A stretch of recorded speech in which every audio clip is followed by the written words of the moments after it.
Good afternoon, everybody. My name is Inga Cotton. I'm the founder and executive director of San Antonio Charter Moms, and these are Charter Moms Chats.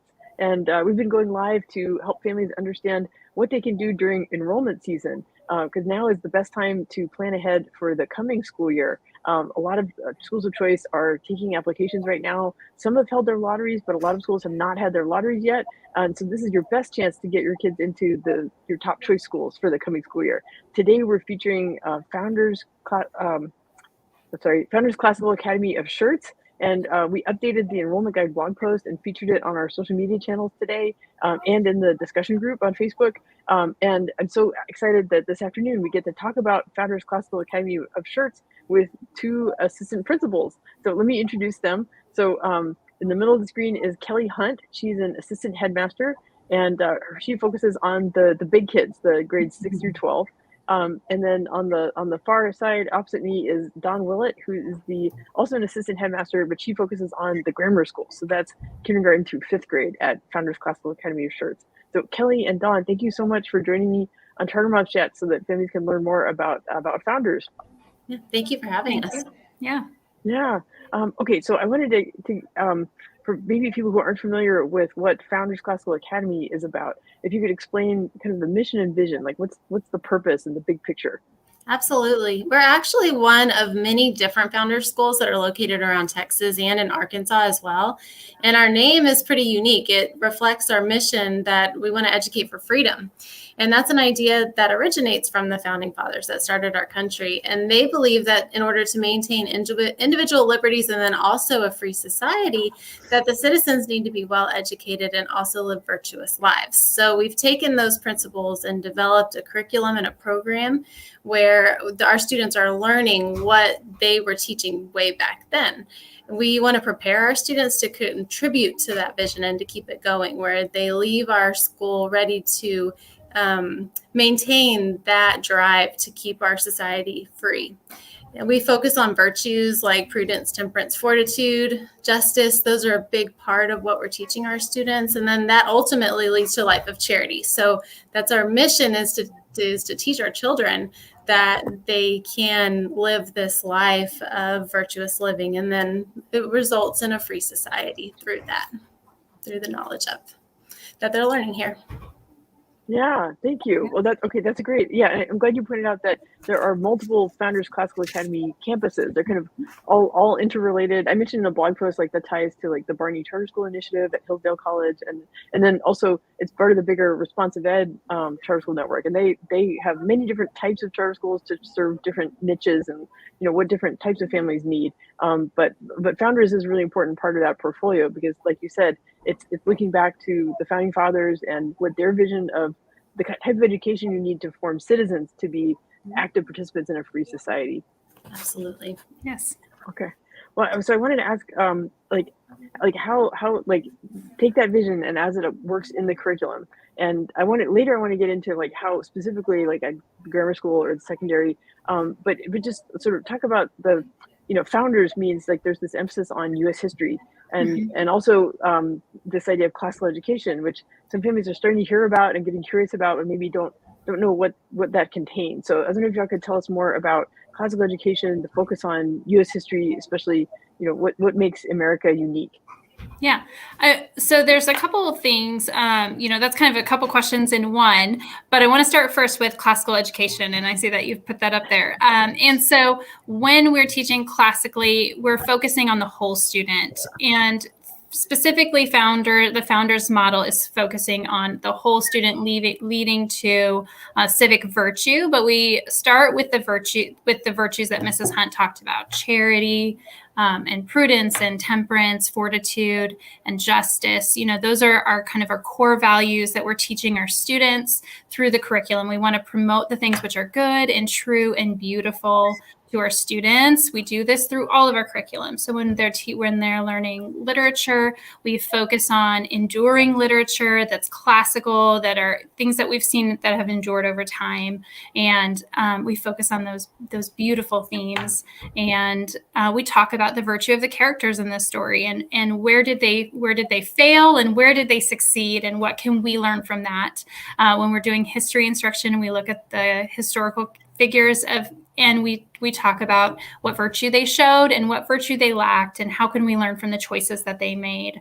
During science, we look at these scientists who have sometimes they spend their entire life trying to learn about something or make this scientific discovery, and they show such determination and fortitude, and we can see that in the story of science.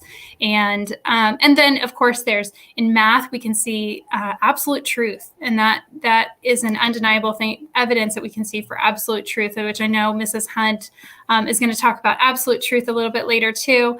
And then in music and art, we see beauty, we celebrate the beauty. And in PE, our students are showing physical fortitude.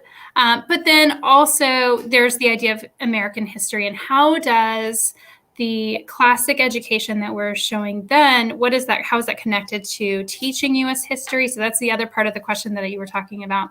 And like Mrs. Hunt mentioned, we want to prepare students to become active and knowledgeable members of our society and promote civic virtue.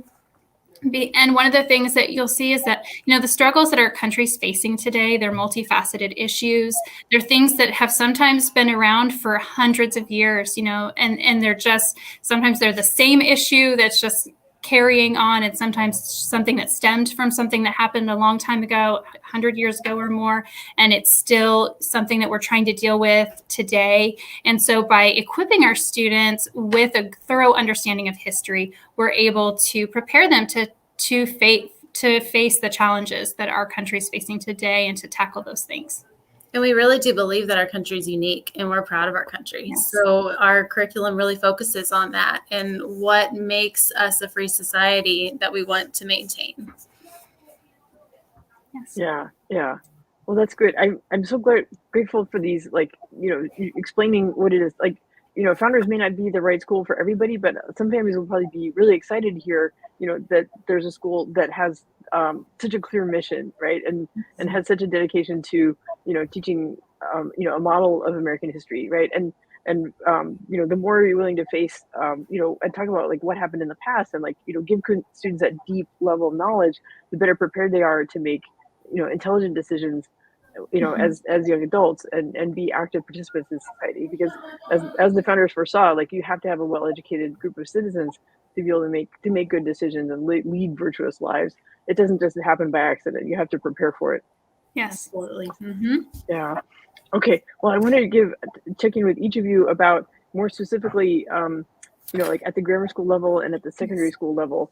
And so I'll send it to Dawn first to talk about at the grammar school level, how the curriculum works, and you touched on some of the subjects, and so if you could go into more detail on that. Absolutely, yes. So one of the first thing I want to talk about is the idea of grammar school, where we think of the idea of grammar, and we're thinking about using subjects and verbs in a sentence and using the right punctuation, and that's definitely important and a part of our curriculum. But when we talk about grammar school, we're really talking about a bigger idea here, and that is structure. So when we're talking about grammar in the language sense, we're talking about the structure of language. And when we talk about grammar as a grammar school, we're talking about the structure of the body of knowledge. And so what our focus is in grammar school is to build a foundation of knowledge for our students where they understand the structure of all of the subjects, the structure of math, the structure of science, the structure of language, all of these things. And when they have a good understanding of those things, then as they get into the secondary school, they are able to dig deeper into these ideas and build on those things with a deeper knowledge and a deeper understanding of the world. And they start to think more independently as they get into the older grades. We all know I have 3 kids of my own, 3 little boys, and they can be very independent. They have their own ideas, but I also know that there are certain things that I need them to understand and learn first so that they can form those independent thoughts more accurately. Sometimes their thoughts are not always what are honestly true, and so they just have their own ideas. So that's where we want to start, is just building that foundation. So the foundation of the grammar school curriculum is a multisensory phonics approach, and so this is it's a pinnacle part of our curriculum, because as they they learn the phonics and the things that they're learning in this, they become early and fluent readers. So that's one of the strengths of our school, is our students learn to read at an early age. They're very fluent readers. And then once they can read fluently, we can build more on that comprehension.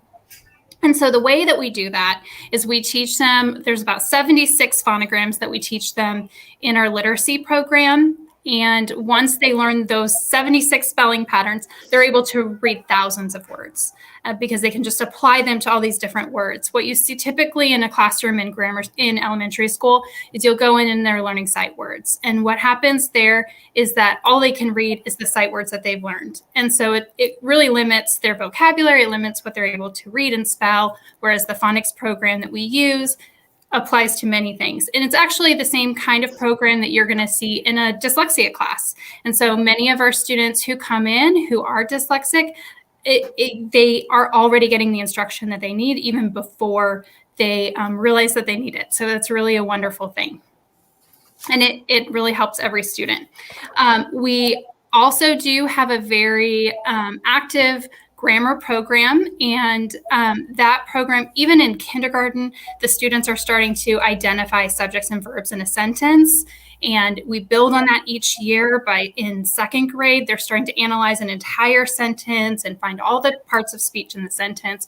Once they get to fourth grade, they actually start to diagram a sentence, which is, I think, such a neat thing because it's something that most students don't get exposed to until they're in high school or college, but they're already doing it in our fourth grade classrooms, which is very neat. And it helps them to understand the structure of language. And so our goal is to help expose them to beautiful writing, beautiful language, so they also understand its structure, and that elevates their own writing and their own compositions. We also begin Greek and Latin roots in fourth grade, and that helps them to better understand the roots of our language, since many of our words come from the Greek and Latin. So they better understand those things. Also, I mentioned earlier that we do read classic literature, and some of those things that we read in grammar school, Charlotte's Web, Peter Pan, Robin Hood, which is one of my favorites. I've taught fourth grade, so I can tell you all about the fourth grade literature, and I love it. Johnny Tremaine, the narrative of the life of Frederick Douglass, which is such an important text that the students read, The Secret Garden. And again, we're focusing on virtue. We're focusing on understanding this beautiful writing. It's something that we've seen endure over time, and that shows that it is beautiful. It's something that students can understand beautiful language. So, and as they read beautiful language, again, their writing improves because they're exposed to beautiful things. In dimensions math, we use a Singapore model, and this focuses on understanding the processes that students do in math so that then they can apply it to rote knowledge. So we start with the process first, make sure that they understand that, and then we go to the rote practice. It also focuses on mental math, which is very much missing a lot of times in our math classrooms, but it's wonderful when you see kids, they're figuring out a problem and you can see their little minds working and you don't know what they're doing. And then all of a sudden they pop out the answer. And you know that that's because they've really been practicing this mental math. It also focuses on bar modeling. So students learn to be problem solvers by drawing out math problems. And so that helps to improve their understanding, and it helps them to become, like I said, it helps them to become problem solvers. We also focus on place value through the Singapore math. In history, we use the core knowledge sequence primarily. And the beautiful thing about this is it focuses on both world history and American history. So the first semester is primarily world history in the grammar school classrooms, and the second semester is American history. And that's chronological. And we try to have our history or our literature also align with the history that they're learning as much as possible. It's not always possible, but as much as we can, we do that. And so that helps them to really expand that. Our art teachers also do a great job of using what they're learning in history to bring in art projects that connect to that, so that they're always connecting all of these different pieces together. And then in science, we use a combination of things. We use some of the core knowledge. We use Sciencesaurus and FOSS-Kits experiments. And our goal in science is just to create that sense of wonder in our students and help them to have a body of knowledge. So they have all these different resources, and then they get so curious about the world around them, which really helps them to become lifelong learners. Mm-hmm. Yeah.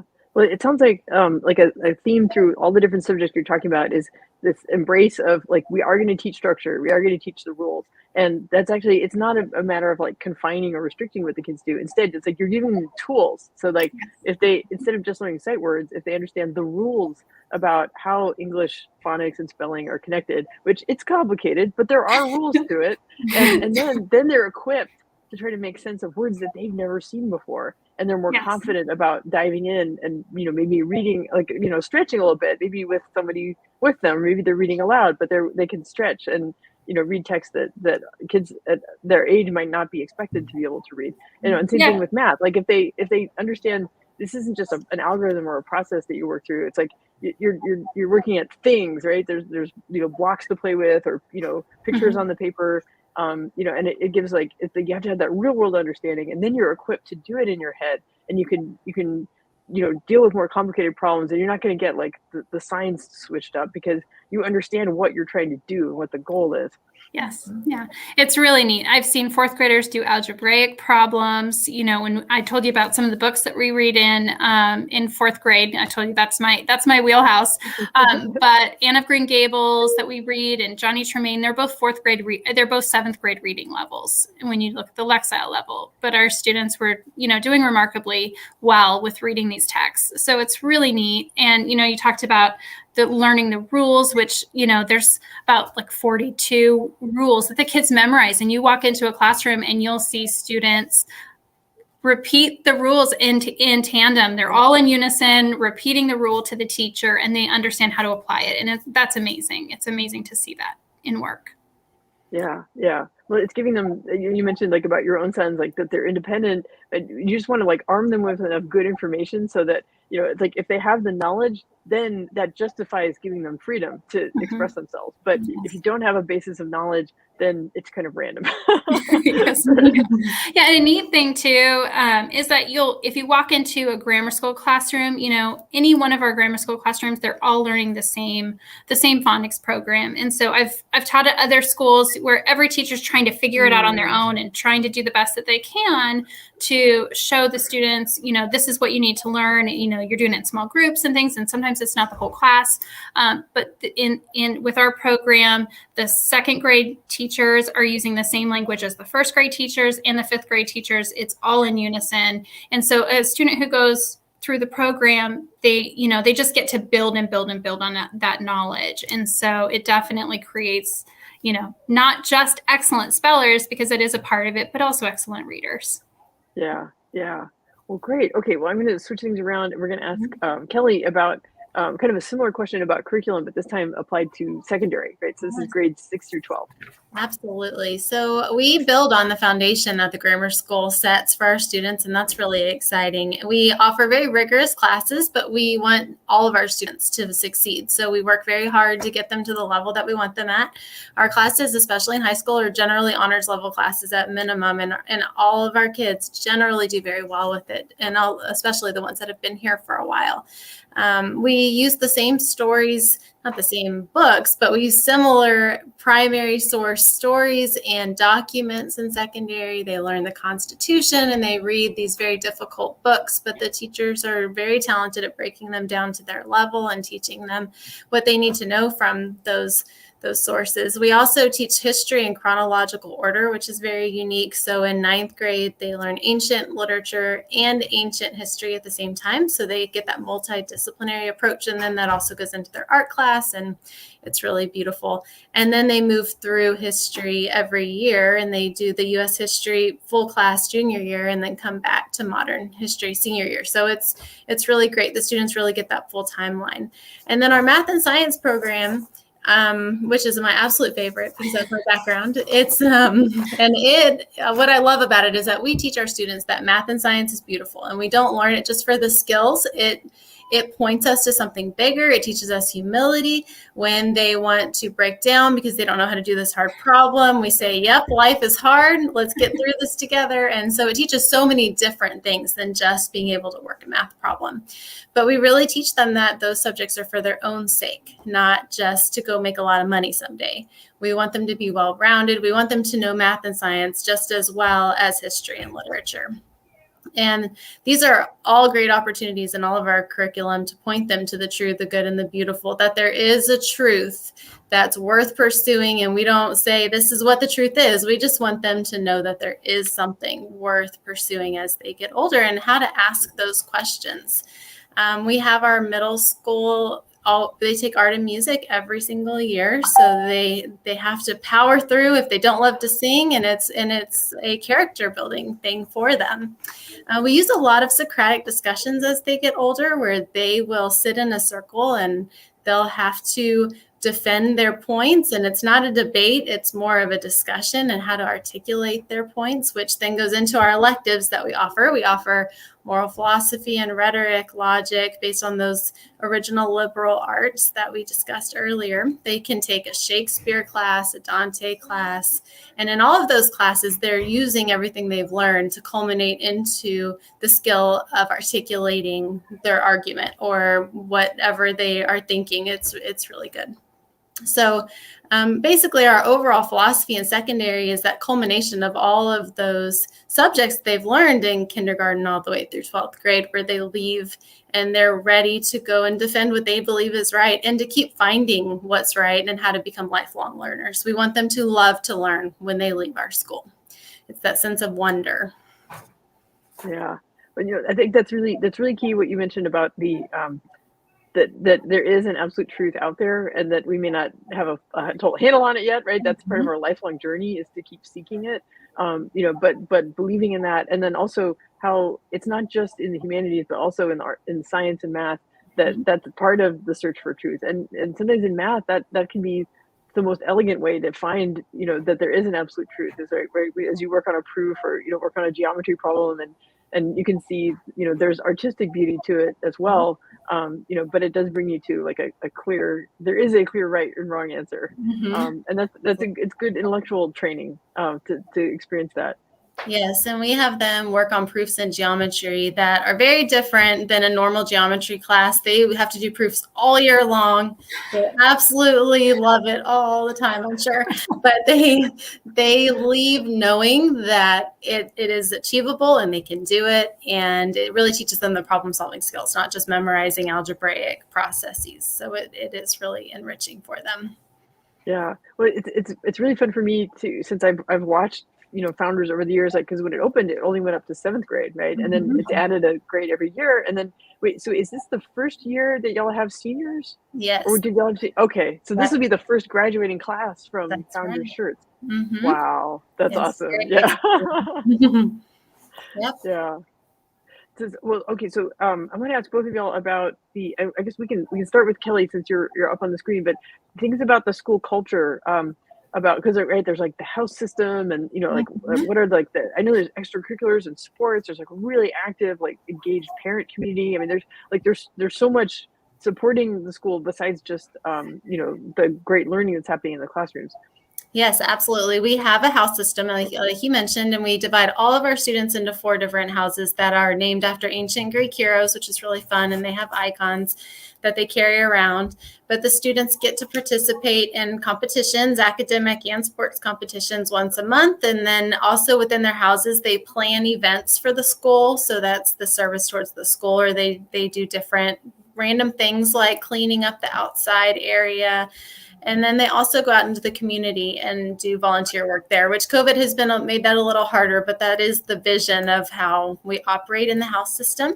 We also have a very wonderful sports program. We offer sports all year long for 6th through 12th graders. And what I love about what we offer is a lot of the students that would never make a team in a huge school get to participate in our sports programs. And I've even seen that for my own kids, where they have just blossomed in our sports program, and kids you never knew had the talent because they never would have gotten the chance. So it's great. And they represent our school through that arena, and we get to teach them how to be different than the world around them. Sometimes it's countercultural.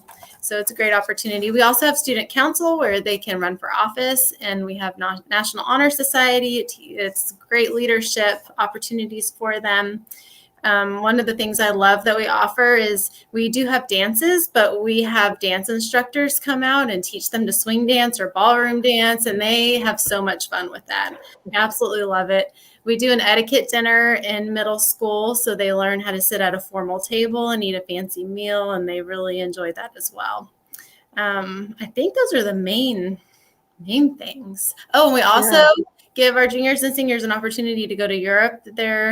This is our first year doing it, and COVID killed our plans for this year, but we're going to do it eventually. We were planning on going to Italy, and next year we will hopefully be able to take them to England and Scotland, and they have that opportunity to go and learn about these places that they've studied through history in our curriculum that whole time. So we're doing something a little less exciting this year, but it'll be as COVID calms down a little bit. Yeah. Well, that's really exciting.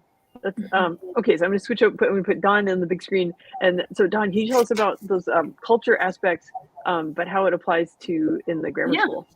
Yeah. So the first thing I'll talk about is just kind of what it looks like in the classroom, and some of the words you would use to describe. And we've had teachers even, describe our culture as intentional and structured. So, we put a lot of thought and effort into planning what the culture is going to look like. We plan it prior to the students entering so that when they get there, they know what to expect. And, we see that students are able to blossom when they have predictability and they know what's coming, that it just helps them to feel secure and safe here. And so that's a wonderful thing that we offer to our students, is just that safety and to know what's coming. And so when we set high behavior expectations. When students are walking through the hallway, they're walking in straight, silent lines in grammar school. In the classrooms, they're facing the teacher, they're quiet.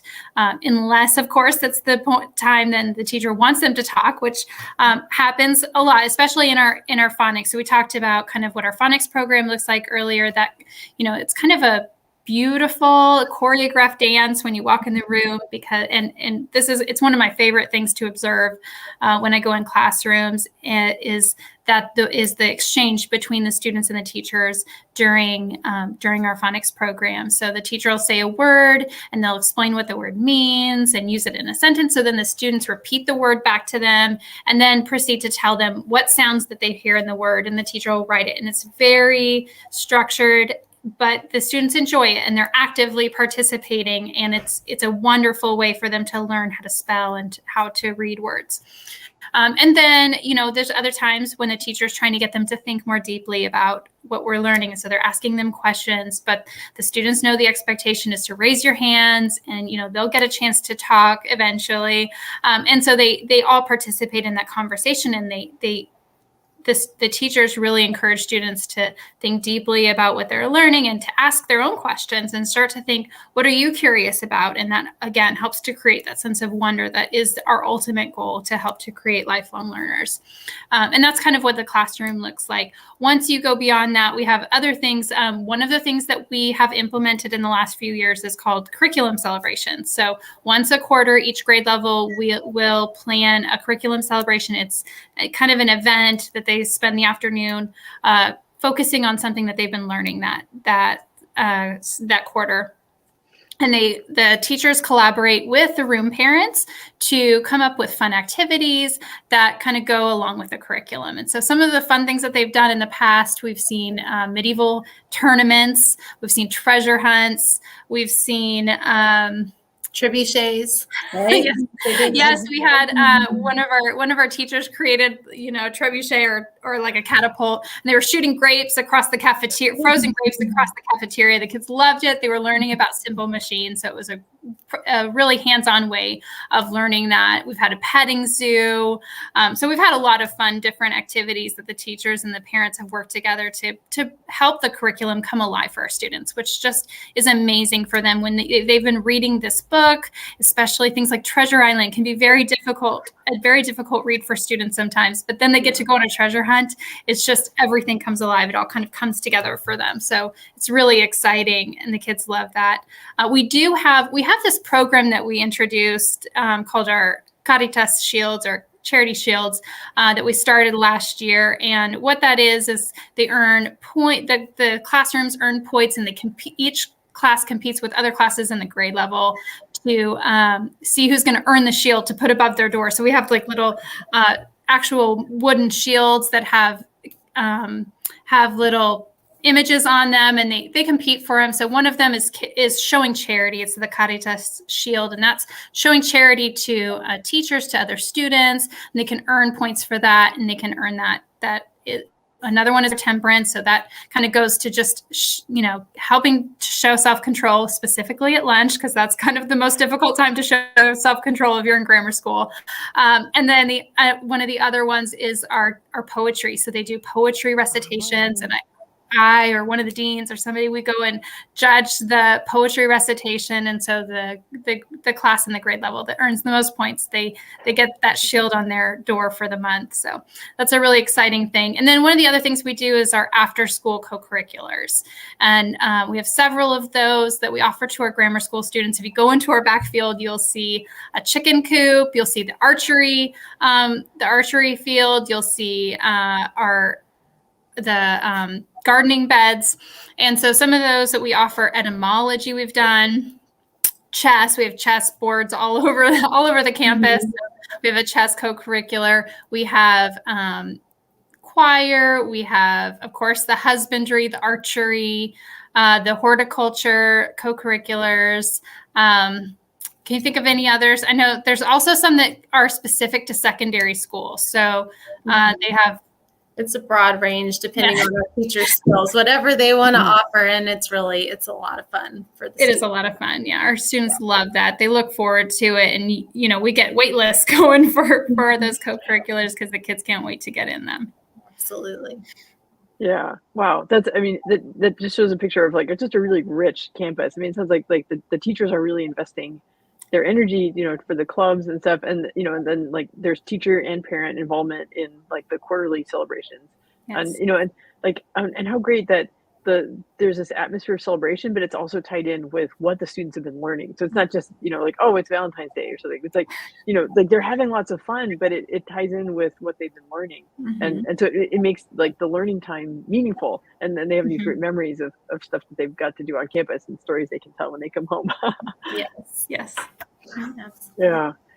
Well, I wanted, can y'all explain a little bit more about the Hoplite Council? So the Hoplite, that's the mascot for the school, right? But the Hoplite Council is the sort of parent organization that supports. So what opportunities for new families, who would enroll at Founder Schertz, what could they expect, if they can get involved in the Hoplite Council? Yeah, that's a great question. The Hoplite Council started when the first year that we opened the school in 2016, and they've done some tremendous things for the school. As I'm sure you talk about all the time, there's that funding gap between charter schools and ISD schools. So we just can't afford some of those big items that we would love to purchase, like pianos and the hen house for our chickens and all kinds of things, athletic supplies. So they do quite a bit of fundraising for us to be able to purchase those items, and they will do fine arts galas we're trying to build a band program. So they are hoping to fundraise for that. And they offer volunteer opportunities. So when the parents want to come help with the events, sometimes the Hoplite Council will do that. They offer community events for us. They threw a really big fall festival where everybody came out, and it was so much fun, and they did an amazing job. So they just they step up anytime we need them. And every parent that's on our campus or that's part of our founders family is automatically on the Hoplite Council, and then they can join a committee for whatever they want. The Hoplite Council does a great job for teacher appreciation. They help our teachers feel supported, and we just know they've always got our back. So we are very appreciative of that parent group, and it's a great thing for our parents to get involved in, especially to meet more people as well. Yeah. Like as a parent, like kids in school become a big part of your life, and so getting to know the other families at school, it just makes life so much richer, right? You get to meet your kids' friends' parents, and Yes. you get to interact with teachers in a setting that's a little less formal than a parent-teacher conference, and and just have a shared sense of mission that like we're all in this together to elevate this school, support the teachers, make sure the kids are getting a great education. It's And we're wonderful. I so love great. seeing that. Yeah, we're so grateful for the parent volunteers. Sometimes they come and they help out at lunch, which is amazing. Especially when we're short staffed. A lot of times, we don't have an abundance of people to watch our students at lunchtime. And so when the parents can put in the time for things like that, it just makes such a difference for us. Yeah, charter schools have to spend their money wisely, and teachers wear a lot of hats, right? At charter school, teachers pitch in and do a lot of duties that might have a specialized person for at a traditional public school. Right. And so having parents to fundraise and parents to come in and volunteer, like it just helps make everything work more smoothly. Yes, it does. Yeah. Well, good. Okay. Well, I think y'all have given just a great view of so many different aspects of Founders Classical Academy of Schertz. I hope that families, listening to this are getting excited or getting curious about it. So where should they go to find out more? I mean, obviously the SC Charter Moms blog, but how can they contact Founders Classical Academy of Schertz? Sure. Our phone number is 210-510-2618. You can call there, and our office ladies, they're so helpful. They love to talk to new parents or prospective parents and give them support. But also you can visit our website, www.founderschertz.com. And that'll give you some more information about classical education, but also about Founders specifically. That's also where you can go to apply. So our applications, for our open application period usually begins in November for the following year. And so you can apply really anytime. We still are accepting applications for this school year, but we do have there's kind of a cutoff before the lottery. So it is a lottery system, and we can't offer a seat to every person who applies. So you do want to make sure and apply early, but you want to make sure and apply for the correct year, but you do have to reapply every school year. So if you applied last year, you still want to make sure you apply this year if you're interested in coming. But we also have tours. So we have monthly tours. So you can also sign up for a monthly tour on our website. So all of that is there. Yeah. Well, it's great to offer tours, because I really encourage families to do that. Like they may not appreciate how different a classical education school could be compared to what's happening at their neighborhood public school. They might hear, oh, Founders Schertz is a good school, but like you really are like you're taking on a project of we're going to be a classical education family, and there's a different set of expectations, but it can lead to wonderful things, like through this discipline and this knowledge that the students gain, it prepares them to be free citizens. And there's just really no other way around it. I mean, there's schools that aren't necessarily classical education, but that are providing that foundation. But classical education is a tried and true method of giving kids that level of preparation. So definitely. Okay. Let's see. Okay, and y'all give me. There's actually an email address for it's long, guys, but it's enrollment Schertz FCA at responsiveedtx.com. So, but if that's too complicated, like just call the or like just go to the website, and I think there's a contact form on the website as well. Yes, too. So there is.